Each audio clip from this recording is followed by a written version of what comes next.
I think about criticism very, very much in terms of what do we want our cities to be like and what do we want to champion in those cities and what do we not necessarily want to champion in those cities.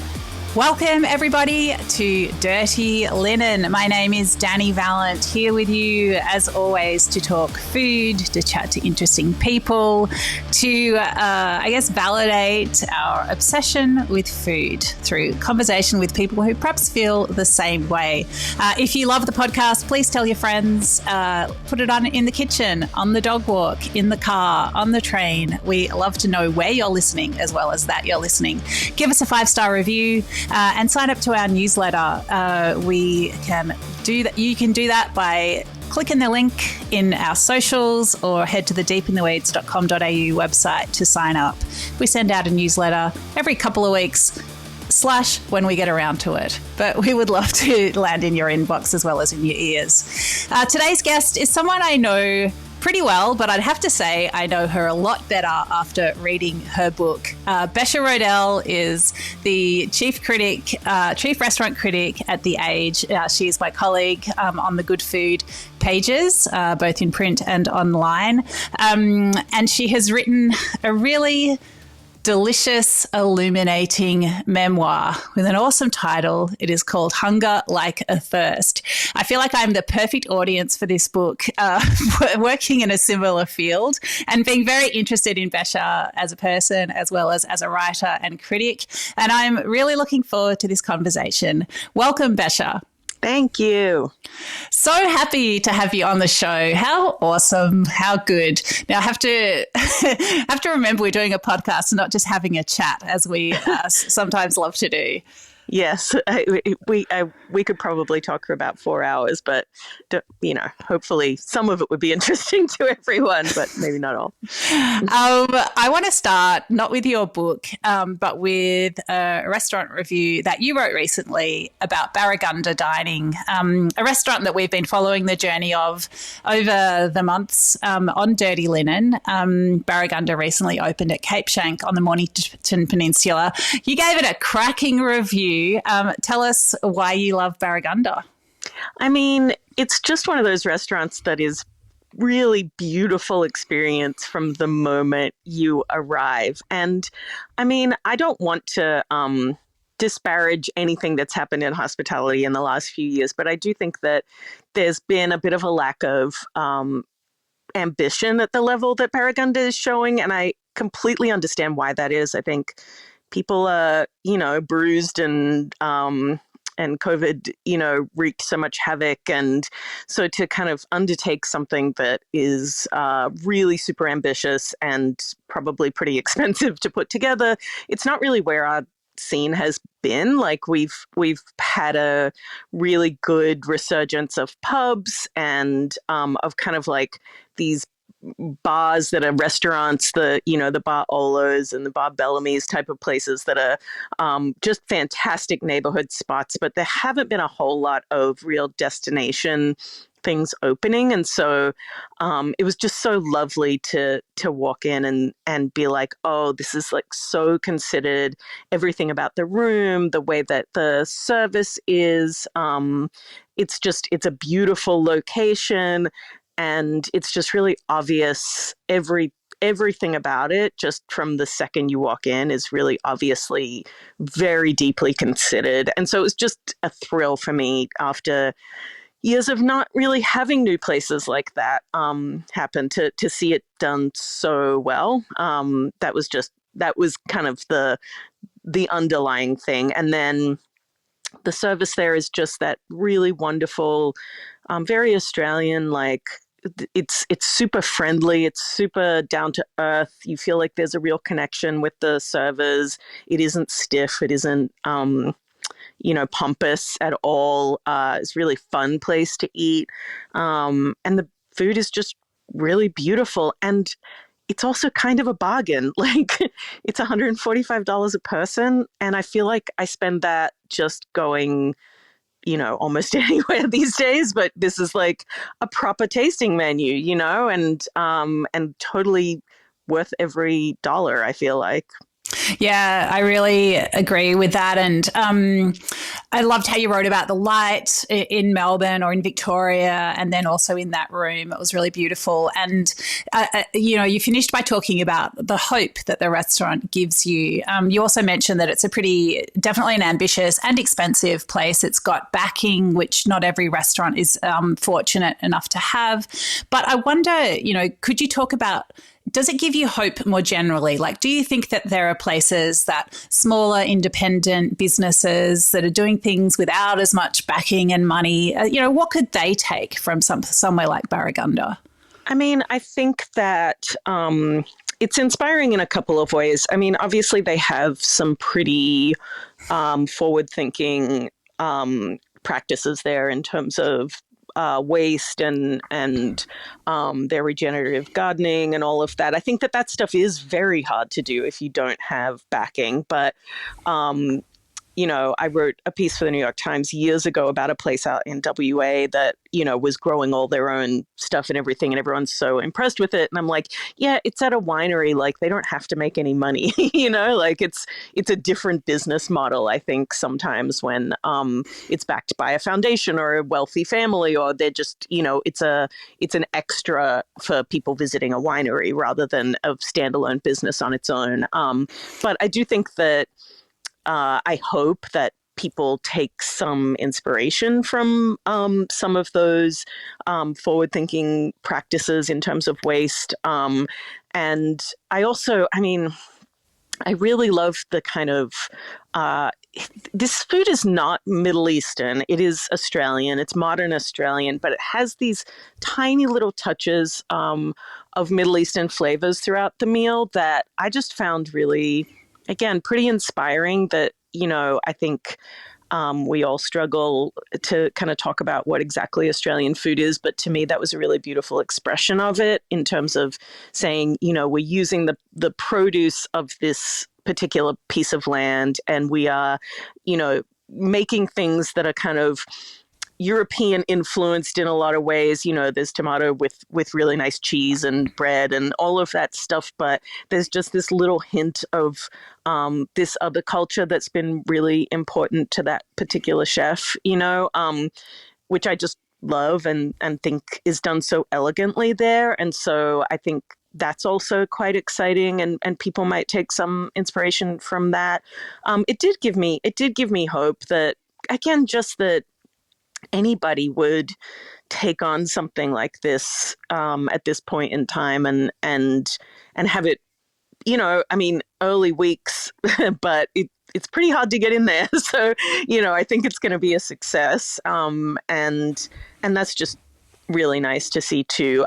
It's so hard to kind of have a rosy outlook on the finances. You of all people would know like how hard it is for people to make this work as a business without, some kind of, being a big group that just has kind of lots of investors or whatever, the kind of single operator place. But, I mentioned Bar Bellamy a little while ago, and like, they just took over their next door space and they're expanding, and I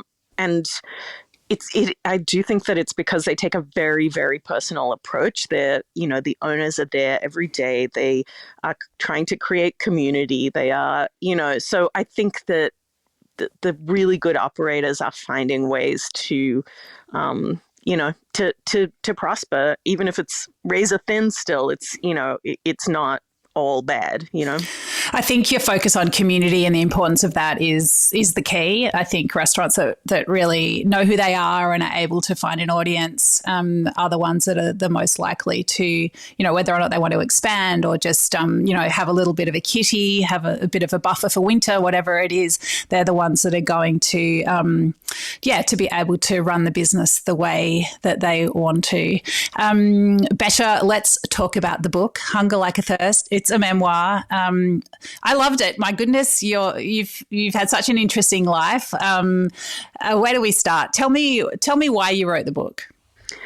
I have an agent in New York, and she had been encouraging me to write a memoir for many, many years. And I felt kind of too young, and like I felt like my life was kind of like a series of amusing anecdotes, and there wasn't like a real structure to it. And I think that moving home to Australia gave me a bit of that structure. And the book is very loosely kind of has some of my childhood in Melbourne and some of my time after I came back to Australia. But the main arc of it, I would say, is kind of my career in food in the US and then making the decision to come home. So I think it's a book about a lot of things, but a lot of it for me is also kind of about the search for home. I think because I'm somebody who's lived in so many places and have called so many places home, and I've now found myself back in Melbourne, which is where I grew up, and really does feel like home, and kind of the difficulty of settling back in here and all of that. But the timing of it worked well with that, where I felt like there's a kind of beginning and middle and end there. And I think when you're writing something that long, you really do need that structure. You need that arc of it. And then I also just felt like my career has just so strangely mirrored kind of the changes that have happened in food and in media in that last 20 years. So when I started writing about food, it really was not the cultural phenomenon that it is now. People thought I was crazy to be spending my, money on eating out. My parents didn't understand my obsession with it. Like, people in their 20s in New York in the early 2000s, weren't food obsessed. It was still, you were music obsessed or you were whatever. It just didn't have that popular culture bent to it. And so I feel like I really saw that happen at the same time as food media completely changed. And so I felt like I could tell my story alongside those two other stories, and they kind of went well together. And I just happened to really be in the right place at the right time for a lot of the developments that happened in both of those places, I think. What do you think it is about food that hooked you pretty early and kept you coming back? There's a lot of periods in your life where you had no money and you were still prioritizing dining out and good food experiences. Why was that? I mean, it's hard to say. I come from a long line of people who think that they should have fancy things when they really have no right to have fancy things in their life. And my thing just happened to be food. I mean, I talk about in the book that, my grandfather was a screenwriter, and he was into fancy cars when he probably shouldn't have been. And my mother also has kind of been in and out of money her whole life, mostly out of it. And, but she really likes fancy French perfume and underwear and stuff that you wouldn't necessarily prioritize. And my thing just from a really early age was I loved restaurants. I always loved food. Both of my parents were really good cooks, and my family did prioritize good eating always, whether we had money or not. But my thing was restaurants from a pretty early age, and nobody really understood that about me, even in my own family. And I do think it was just this combination of, it is, it's a physical joy, and it's fancy and kind of off limits. It was like I didn't belong there. So yeah, which I've always liked that. Yeah, I think the theme of belonging, whether it's in a dining room or in a country, in a town, in a house, it's a really it's a consistent theme through the book. This sort of outsider feeling. Can you talk a bit about that? Like, how much of a thread has that been? It's a huge thread. I mean, I'm somebody who went to 5 different high schools. And so I think it became really ingrained in my my identity that I was somebody from somewhere else. I moved from Melbourne to America when I was 14. And being Australian in the US at that time was quite exotic, but also just kind of not taken very seriously. And I kind of formed a pretty decent wall, I think, around myself to kind of cope with that. And then I moved a lot as an adult too. And I think that that's been a real, I think of it as a benefit for what I do for a living. Like, um, especially especially coming back to Australia, but even before that, when I went to Atlanta, so my career started really in North Carolina. It's a very complicated story, but started in North Carolina. I got my first full-time critic job in Atlanta and then in Los Angeles after that. And both of those cities, I had never been there before, let alone lived there. And so having that outsider status, I think was helpful. I think that people who have been somewhere forever and are kind of looking at the culture of that place, they have some entrenched ideas about what's important and what's not. And sometimes it's really good to have a bit of an outsider status there, to be able to see things a little more clearly. And then coming home to Australia, it was kind of this weird insider outsider thing where this is where I grew up. This is the city that I identify the most closely with, but I had lived in America for 20 something years. And so I had a lot of outsider thoughts about it too, and it's it's an interesting thing. I feel like part of the last 7 years of living in Melbourne has been trying to let go of that a little bit, that sense of being super other. It's so funny. Like, I was worried when I got home that my whole personality would just not be interesting once I was back in Melbourne, because so many things that people found interesting about me in America were just that I was from Melbourne. Like, people thought it was crazy that I had a clothesline, like stuff like that. And also I'm like, oh, I dress this totally certain way, and it's like, oh, you just dress like you're from the inner north, like you just wear blundstones and a lot of black, like that's not that interesting in Melbourne. um so kind of leaning in again to belonging somewhere is really, really not it's not something I'm used to, but I also I love it. It's really nice to feel like I belong somewhere, but it's pretty foreign too. Well, I think, Besha, that thread is further complicated by the fact that you are, perhaps the world's last remaining anonymous food critic. You mentioned, your career has mapped this odd trajectory of food in culture, but also food media. The salad days, which were full of cream sauces, and then things have tightened up so much. The landscape has changed completely. There are so many other voices, which is great, but who's paying for content? It's tricky. You and I are both being prey to a lot of those forces.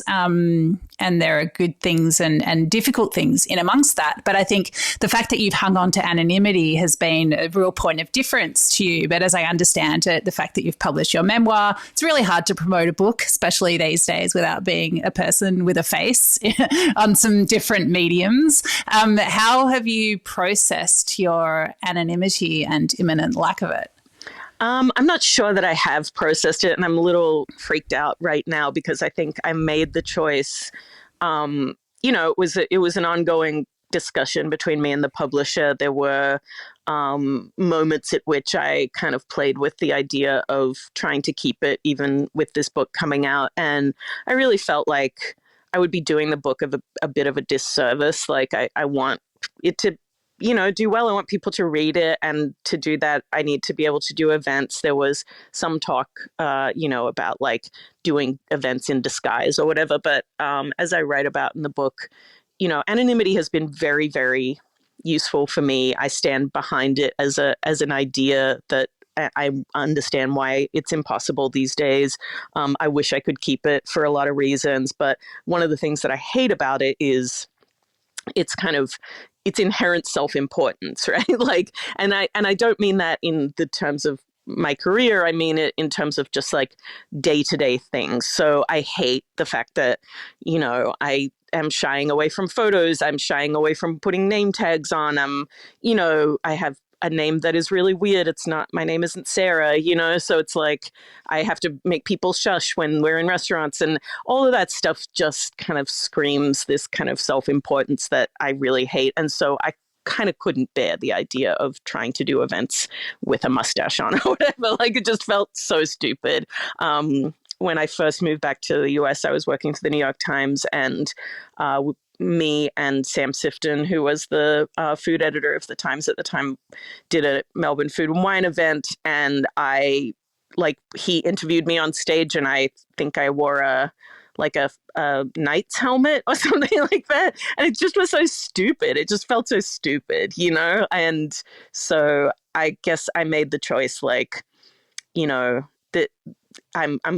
it's been 20 years. I've been doing this for 20 years. But that was about a year ago not quite, but that was some months ago that final decision was made. I had to just, the publisher wanted to put an author photo on the book jacket. And so I had to have that photo taken, and I made that choice kind of from a very cerebral point of view. And now I'm facing in the next couple of weeks the emotional part of actually having my face in the world after avoiding it for so long. And I don't think I'm prepared. I'm I'm very anxious about it. It's been such a lovely blessing to just not have my physical appearance be part of my brand in any way, and I've really enjoyed that. So I'm not thrilled about it. I don't mind public speaking. I don't mind any of that. That stuff will be okay. It's just I have liked hiding, and it has allowed me to kind of get out of a lot of stuff that I don't want to do, which I won't have that excuse anymore. So. Oh my goodness, it's big. I really feel it for you. I mean, for a long time, I've been doing different things in my career, and some of them are just pretty public facing, and it's just, it just doesn't make sense to wear a knight's helmet as you go about your work. But I did fight for a long time to not have a pick byline on my restaurant reviews, just some kind of pointless bulwark against the idea of being that visible in that arena.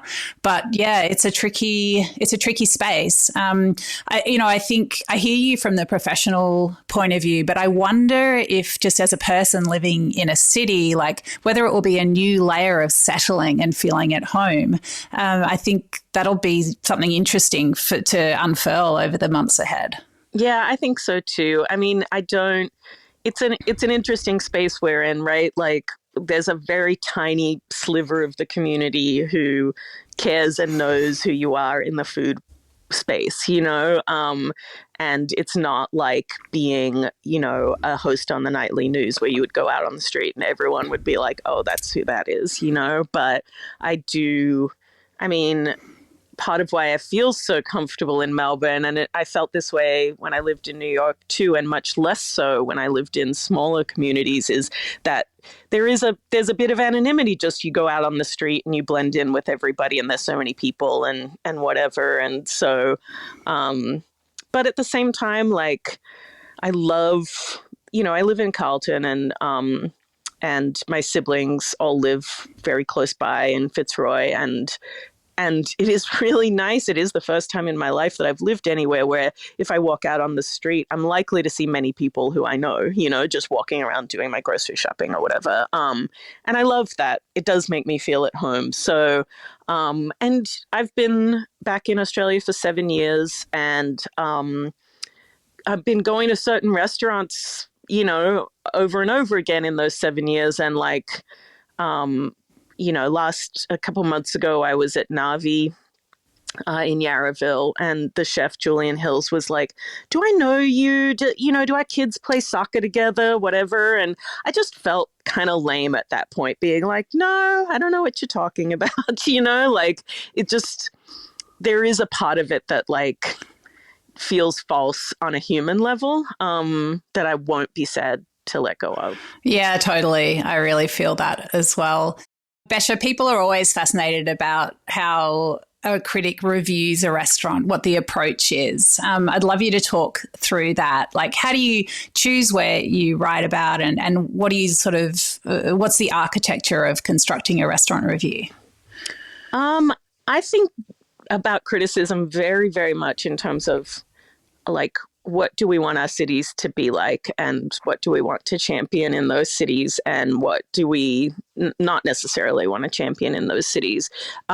being the kind of lead critic at a newspaper, you do have a fair amount of pressure to kind of do the stuff that's new that people are talking about. And so there's a lot of my job that's just like, okay, this is a new restaurant that may or may not be important. So let's go find out, I do think that we are now a little bit more leaning into the idea of we don't necessarily have to review everything the minute it opens. And I am pretty staunchly like, I like to wait a good 6 weeks at minimum. And that isn't really to give the restaurant time to settle in for the restaurant's sake. It's because I want to write a review about what the restaurant's going to be for the long term. And I feel like it's just not going to be what it is in those first few weeks, for better and for worse. So I want my review to stand the test of time as much as anything else. But I think that, yeah, we have a little bit more freedom, I think, these days to kind of say, well, let's see what it's like in 6 months. We don't necessarily have to jump on it straight away. But still, I have a list of things that have opened that I have to get to. If a chef, changes at an important restaurant, if the format changes, I think the more interesting stuff for me is, again, kind of saying this is a departure or a evolution for the city, and do we like that or not?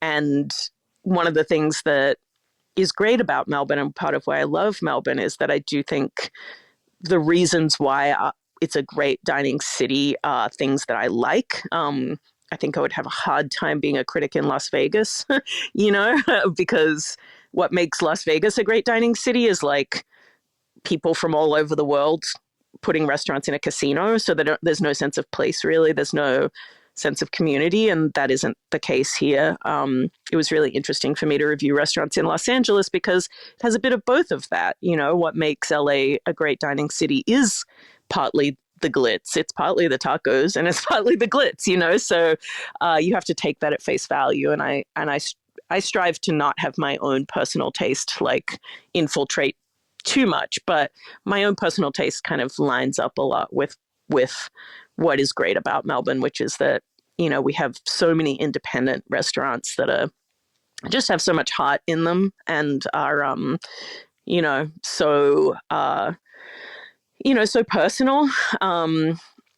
And then, we do have more and more groups moving in and having more and more influence. And I think it's no secret that I am a little ambivalent about that, but I also have to take them at face value and say, okay, if you're going to do this, how well are you doing it? And why are you doing it? And what does it add to Melbourne? Or does it add something, So I come from a very unabashedly kind of American's background in journalism, and it's a bit different than I think the way that Australian critics have long approached criticism here. And I've had to come to some compromises. Like when I was working in America, it was you always did 3 visits minimum for any review. And that's just not the standard here, It's not that I can't do more than 1 visit if I need it. I can, and I do, but a 1 visit review is pretty standard here. And so that has taken some getting used to for me. So yeah, but I'm always looking, A, what does it mean for the city?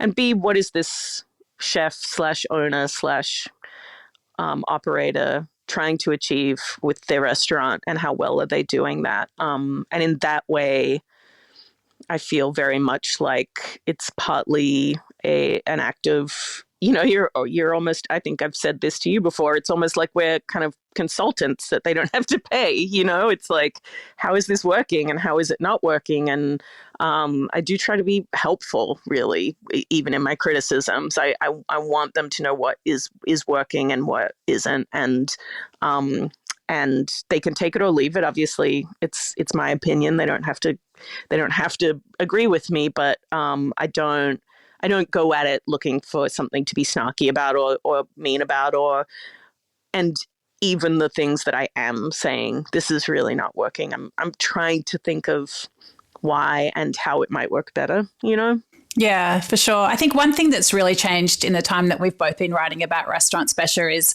the hospitality culture behind closed doors or that we don't necessarily see as diners. There's been this sense that we're not only writing about the dining experience, but we're also somehow supporting or promoting, what's the word? I don't know. You can see how hard it is to talk about because it's tricky to do as well. But it's like, how much do you feel as a critic that you need to know about how a restaurant works behind the scenes? Well, it would be nice if we knew, but it's basically impossible, you know? I mean, we would need a whole investigative team to go along with everything that we do, I think. I mean, I come from a restaurant background. I've worked front and back of house, and my last work in restaurants was as a manager on the floor. And I do think that that is incredibly helpful for me, just in terms of that kind of sixth sense of like, okay, if the service sucks, does it suck because the server is having a bad day? Does it suck because the manager has understaffed the floor? Does it suck because, you can tell that the servers are tense because they're going to go get yelled at in the kitchen? Like, I feel like I still do have a sense of that, but it is, it's not backed up, and I am a journalist. So it's very, very difficult to write that kind of thing into a review, but it does help me sometimes kind of with that idea that like I'm trying to be helpful. I wrote a review a few months ago about two distinct service experiences that I had in the same restaurant. And it really was because of the manager on the floor. The manager on the floor one day was just like really easy breezy, lovely. You could see her interactions with the servers, and it made it a really comfortable experience. And then I went back, and the guy who was the manager was kind of ordering people around, and it made everything much more tense. And so I think those are the types of observations that are appropriate and good to make. I think that the public and even people within the industry think that we know a lot more than we do, that we're privy to kind of the gossip or whatever. And most of the time we really aren't. I mean, especially again, like because of the anonymity, I don't spend a bunch of time out talking to people about what's happening out in the restaurant world. It really is my experience as a diner that guides me. So I think, but it is becoming more and more important to the health of the industry and the support of the public. I think that people operate with integrity, and I think all we can really do is kind of say that as much as possible and respond as a news organization when we catch wind that that's not happening. But it's so tricky and is only going to become trickier. What do you think? What do you think is the place of a chief restaurant critic for a daily newspaper these days? I mean, we've seen the landscape change so much, so many different ways that people can express opinions about restaurants. What do you think? Do you think it's still important to what you do? I do. I mean, obviously that's a self-serving opinion, but like, I don't think it's actually changed that much. And it's funny because, in the book, I talk about the kind of era of blogging that I think we all went through, that I went through in a very intense way about 10 years ago, where, all the newspapers had food blogs and we had to populate them. And there was like so many posts a day that you had to do. And especially in LA, I was just held to this insanely high standard of page views and post numbers and all of that stuff. And it kind of was like, this is changing everything. And then like the blogs just kind of went away and nobody really cared, and it's like, I'm still just going to a restaurant. I'm eating there. I'm going back. I'm doing the reporting behind the scenes, and I'm giving a rating and a review, and that's the same as it's been for 50 years in a lot of ways. I think the difference is that there are so many other voices out there, and I am of the mind that that is a good thing. That the more voices there are, the better. Really, I think that the place of a daily paper or a magazine that employs a professional critic or a stable of professional critics is that it's as impartial as it can be. Obviously, we're all human. We all have our biases. It's not a perfect. It's not a science. It's more of an art. But you know, um, I don't even. I don't go to media dinners and I'm not planning on starting once this anonymity goes away. I just don't want any. I don't want any ties to anybody that is going to cloud my judgment or make it so that people wouldn't trust me. I understand that people don't trust me for all kinds of reasons and that, that's their prerogative. But for me, it's really important to be every time I'm writing about something, the paper has paid for it. There haven't been any freebies. There's no reason for me to be dishonest or to say something is better than it is or worse than it is. And that, I don't think that people understand, I feel like it's on the part of the paper, not on the part of me. Obviously, I'm getting paid for my time, but it's a real public service and it's really expensive. And it's why fewer and fewer newspapers are doing it properly, is because it's such an expensive thing to do. And you can get just as many page views by doing something much less expensive. But it's really good for the health of the city's dining scene, I think. And in America in particular, I've seen that play out in a couple of cities that used to have a few critics and now have none. Their dining scenes kind of suffer because of it, I think. And it's not because the critics are so great that everybody's listening to them and striving to be better. It's just that there is a ongoing conversation about who we should be and what we should be promoting. And it's not just all TikTok saying, here's a yummy cronut, everybody line up, that's got its place and that's exciting too. But I do think that the conversation and then down the road, the dining scene suffers when there isn't this kind of very robust, ongoing conversation from professional people who are paid to think about and research and, really pay attention. And one of the most fun things about the book is that there's this whole historical section in it where I talk about the underpinning of certain parts of the dining scene.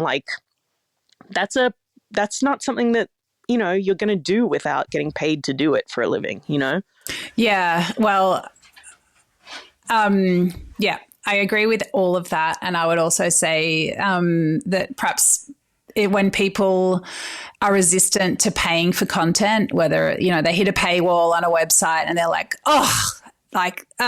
outrage, spikes. I would say, well, we need to fund this somehow. And yeah, I mean, I always enjoy when you write about, restaurants in the context of a city and what they mean for a place. I think you do that so well. And it's just really nice to hear you elucidate a little bit on that.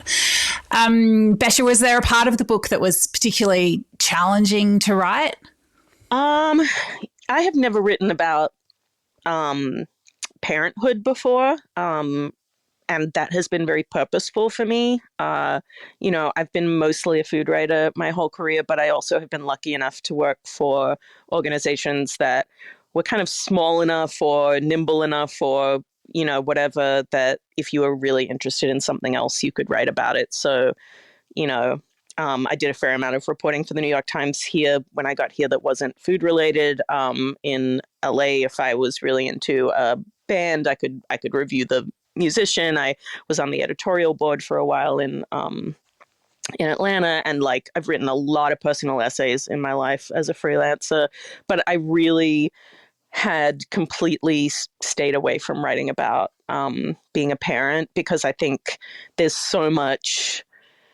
It's really hard to be a parent, and it just wasn't something that I felt like I wanted public feedback on, really, and yet a huge part of this book, I think, is about being a mother and especially being a young mother, and how bewildering that was for me. And, I think that as a parent, as most parents have, I've fucked up a lot here and there. And, so to be honest about that was, it wasn't hard to write, but it was scary to write, I would say. And I I have a bit of a problem with writing where like I certainly decide what I'm going to write about or not, but like once I'm writing about something, I almost cannot do anything but be completely honest. You know, I just think that the writing comes off as really false and bad if you are not kind of, you know, pouring all of the blood out onto the page. And that's just kind of naturally how I do it. So I have to decide what I'm willing to do that about, you know, or not. And, you know, I wrote about the death of my father in this book. You know, there's a fair amount of soul bearing that's in there that I just haven't really ever done before. And so it's a bit scary.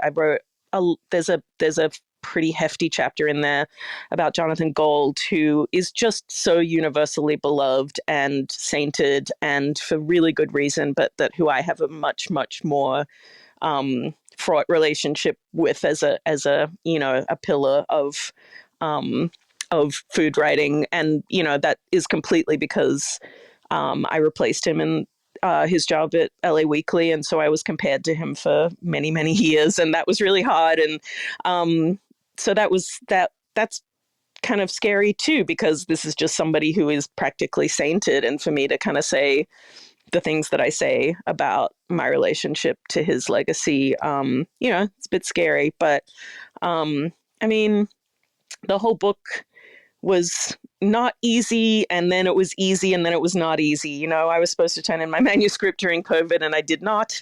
And I don't think anybody did. I think that it was just like a really hard time to be trying to write. But I actually found a huge amount of joy in the actual process of writing when I got down to writing. You know, it was really fun, and it felt like a conversation. And I really hope that it ends up feeling, for people who are reading it, like a conversation, you know?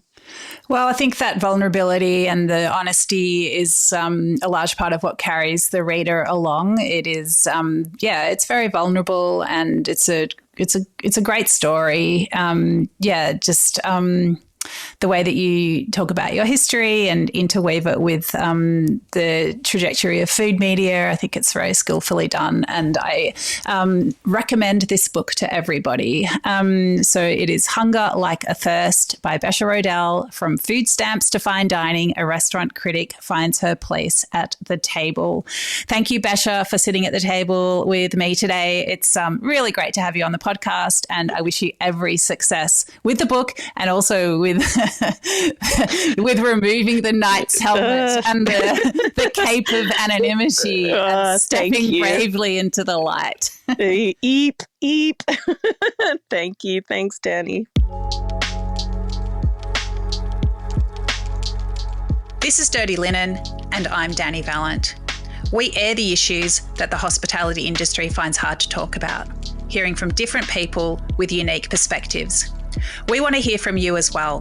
If you have something that needs to be said about a topic, get in touch so we can include your perspective. Contact us at dirtylinen@deepintheweeds.com.au or hit us up on Insta at Dirty Linen Podcast. We can't wait to hear from you. This is a Deep in the Weeds production.